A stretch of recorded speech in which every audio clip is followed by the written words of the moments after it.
Shit. I had to restart my PlayStation.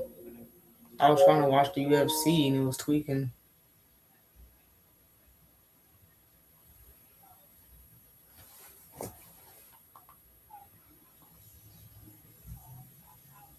This young man. I'm very high on him right now. It's still tweaking for some reason, bro. Yeah, that's a perfect phraseology.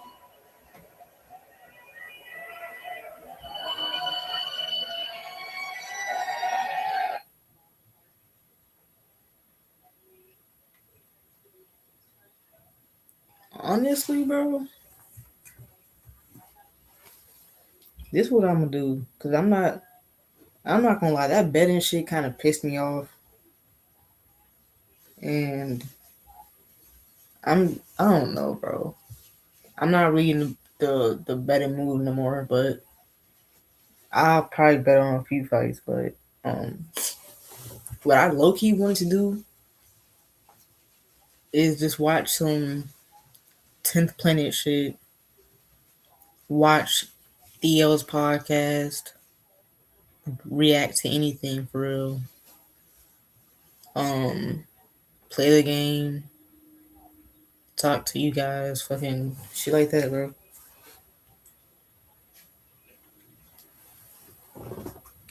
Like, bro, I ain't like that bet shit was finna piss me off. I was like, bro, fuck it. I ain't even finna get that, bro.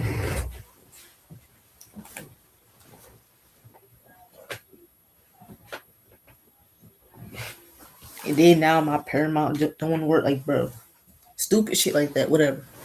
Cool. Nigga, we can play Sonic. Fuck it. I mean, I can watch other shit. That's one thing I like about Paramount. You can watch. I can watch the UFC White House. I can watch the. Bro, it's so much, bro. I can watch all the categories, all UFC fights. I can watch contender fights. What was called the Fight Pass. I can watch Dana White's contenders series, bro. I'm watching these, bro. Holy fuck, like Ultimate Fighter is what I'm gonna say, not contenders series. I can watch that and that, the Ultimate Fighter, bro.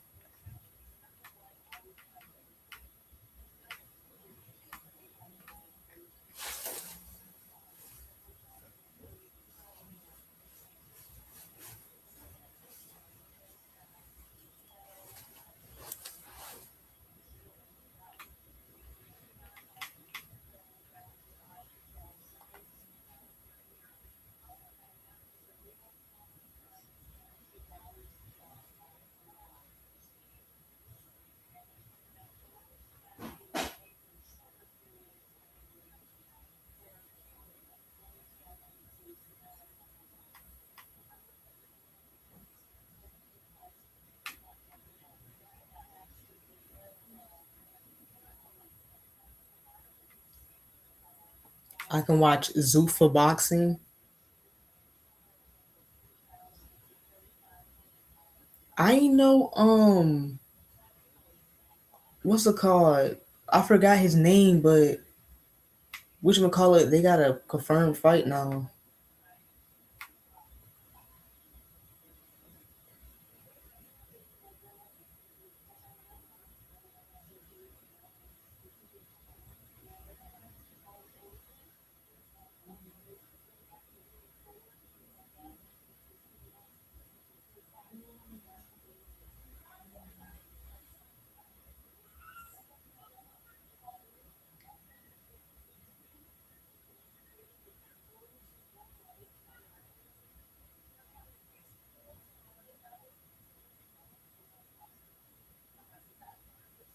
UFC Countdown, UFC 2010s. I can watch you, bro. Bro, this shit is will make a motherfucker wanna. Oh my god! I can watch Brock Lesnar, bro.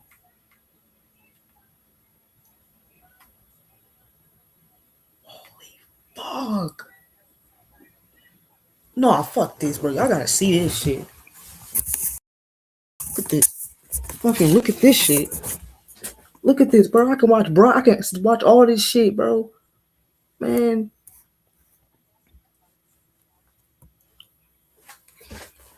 man. So fucking MMA fighters wet dream, bro.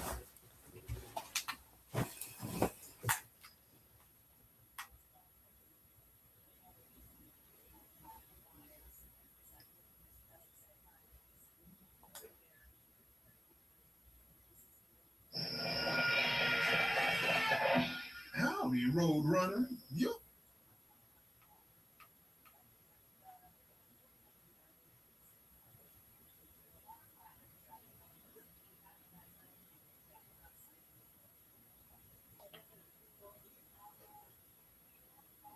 Nah, bro, but we finna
So ladies and gentlemen, this is Eddie Bravo.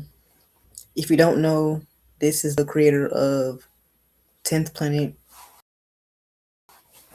the gym I go to. 3. Matter of fact, bro, I'll give this podcast the justice it deserves, really, and go back to the first one.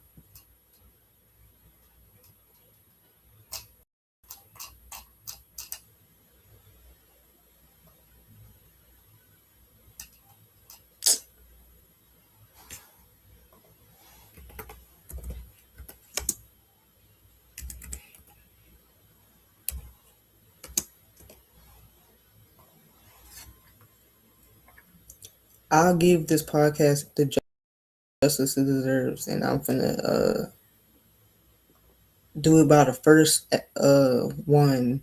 Now all the way back.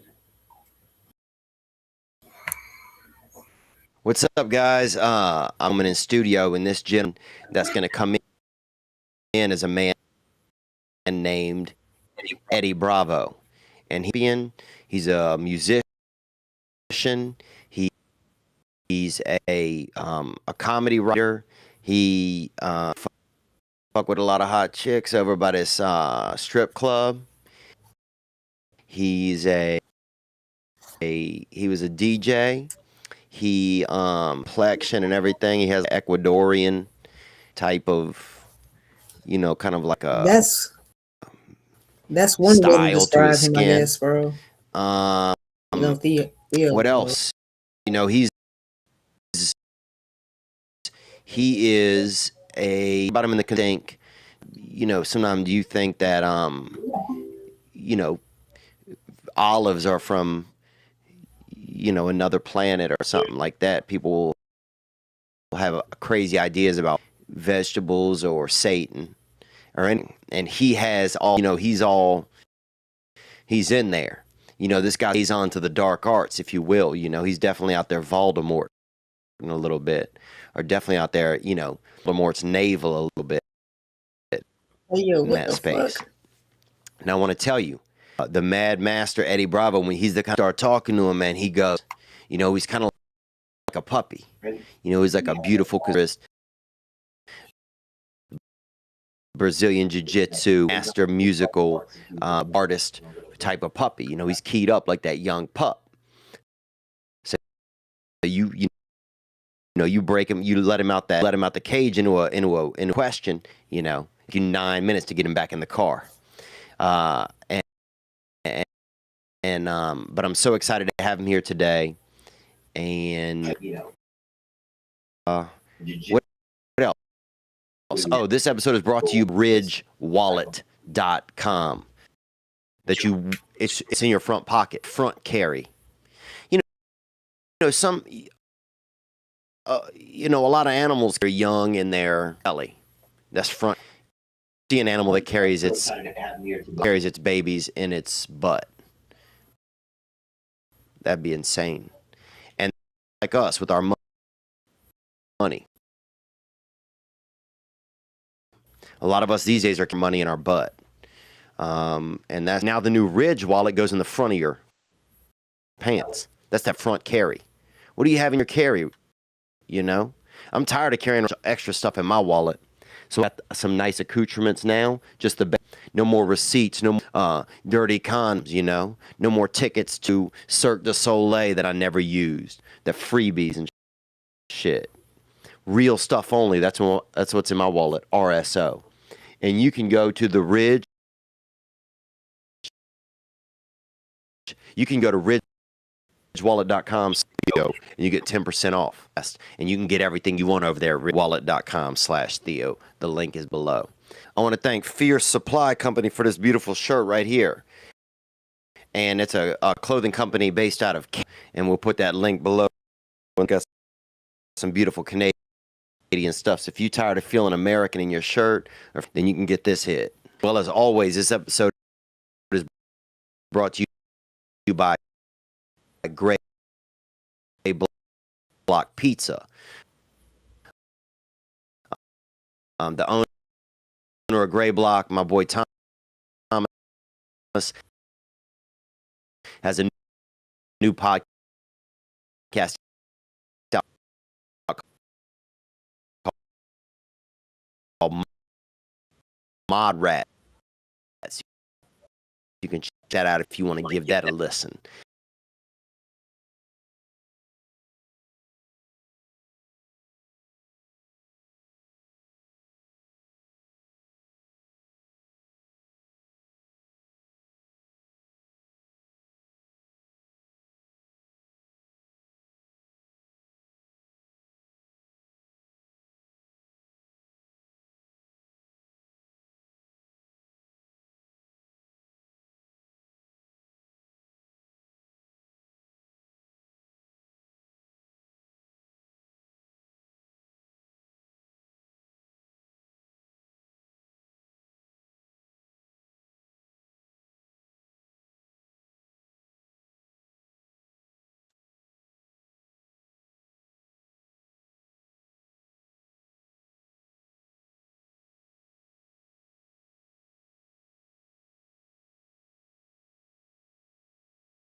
Bro, I'm sorry if the stream keep on fucking up, bro.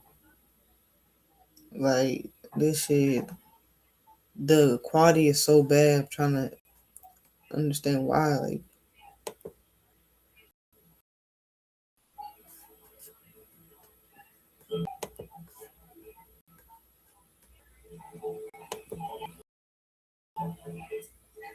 bro, I'm sorry keep on fucking up, bro.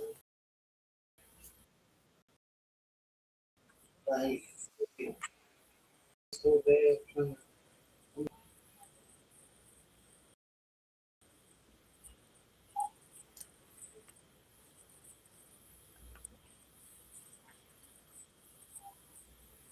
We had long hair. We're fully in. We were into the speed metal scene. We were into Slayer and like the German thrash scene, but girls didn't know that. Girls just saw the long hair. saw And they the just look. thought, oh, he's Guns N' Roses. Yeah, Guns N' Roses, whatever. I'm Poison. Whatever you want. Yeah. I mean, I'm not going to explain to them like the different levels of metal. Yeah. So I was just on a Jim Jeffries podcast with Carrie the other day from Slayer.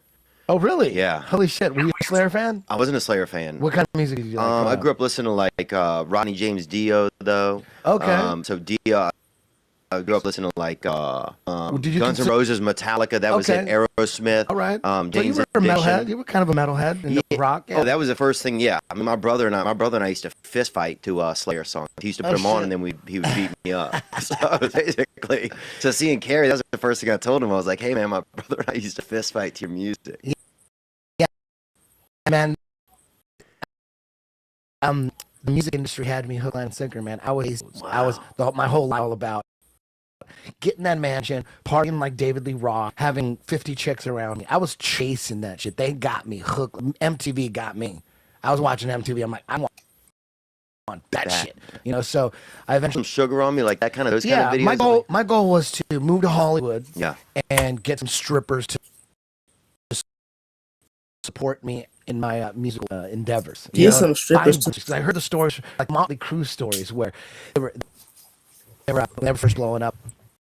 They have all these strippers bringing them groceries. They didn't work. All they did was write music all day. That was the lifestyle that I wanted. Right. They got me, man. They brainwashed me. So They that got me story, good. you were hooked. Oh, I was hooked. And by the time I figured out, I thought it was really easy to make the music because at 13, maybe, I released an EP with the song Queen of the Reich on it. There's one song blew them up. So I thought, oh, shit, you need is one good song and you all up. Right. That's what I really believe. I believe that if you one good song, you will blow up. You can make it happen.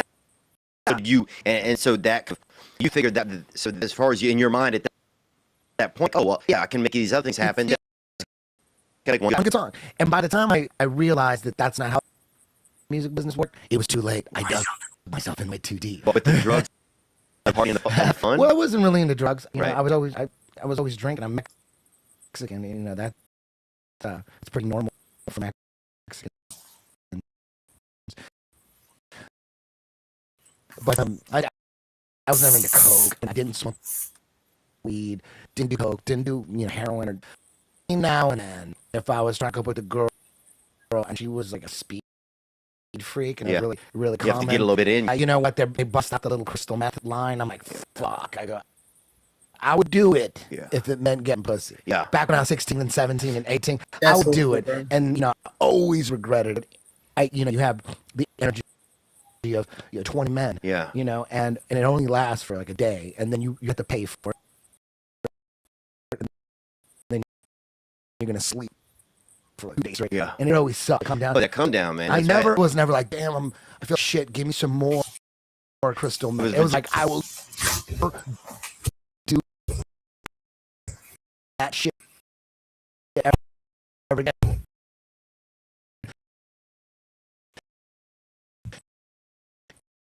And like a year later, Some vagina with long. and she's Dude, that's the vagina. Just like I say, it's never put gateway drug, dude. Vagina's a gateway drug. Carpentry and hanging drywall. Every one of my buddies that gets into drywall, That a bit? No, but every one of them a year later is in AA, man. Yeah, that's you good. know. That's good. So I moved to Hollywood at 21.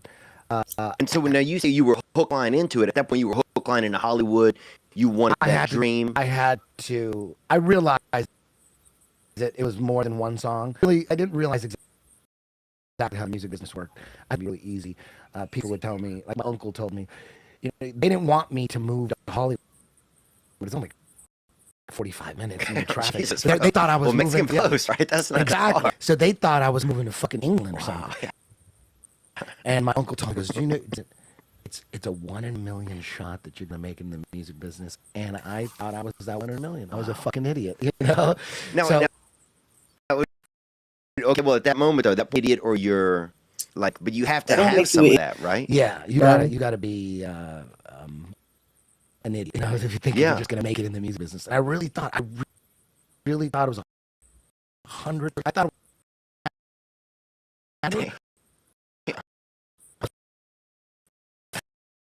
Fucking.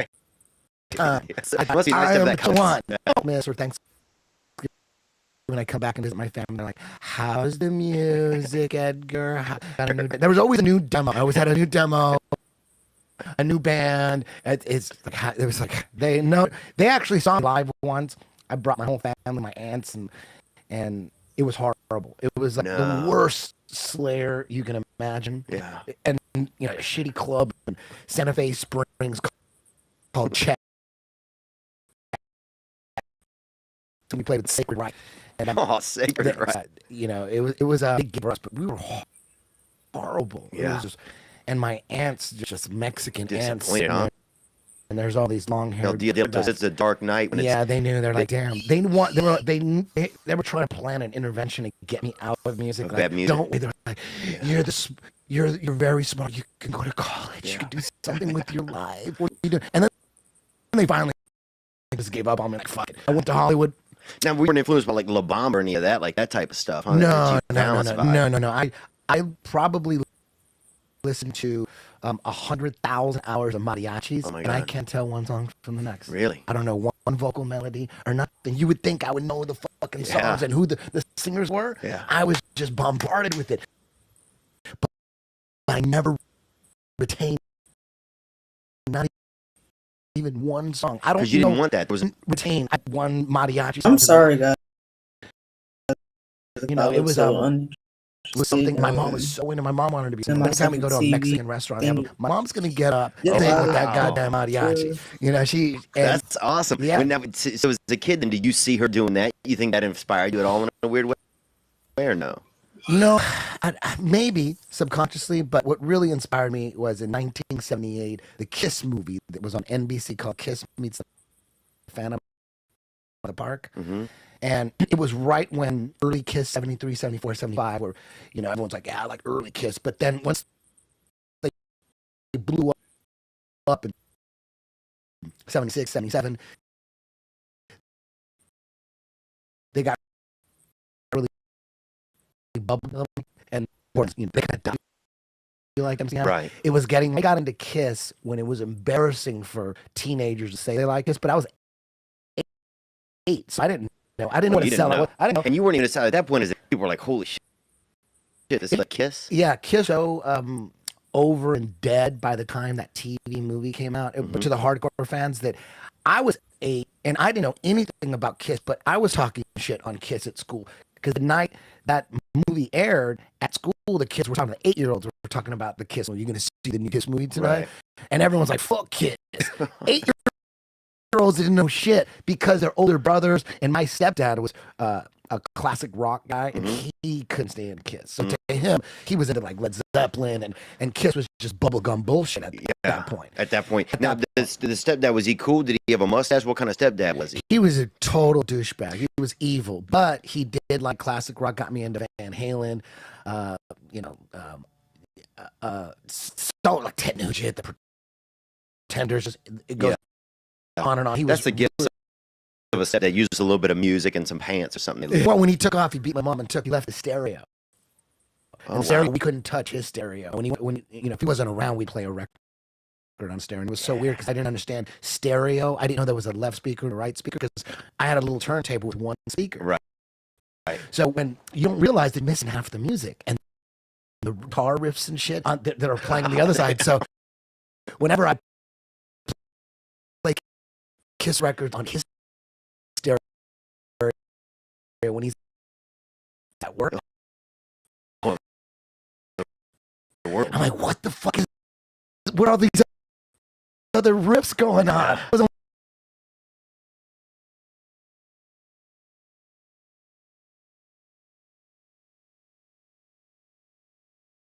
It was 8 o'clock Friday night, NBC. We fucking turned that thing on. Like, oh shit. And it's cool because usually at 8 o'clock TV, she was watching her novelas. Yeah. Spanish soap operas, but we were talking shit on Kiss, but there was so much hype. We had to watch this movie.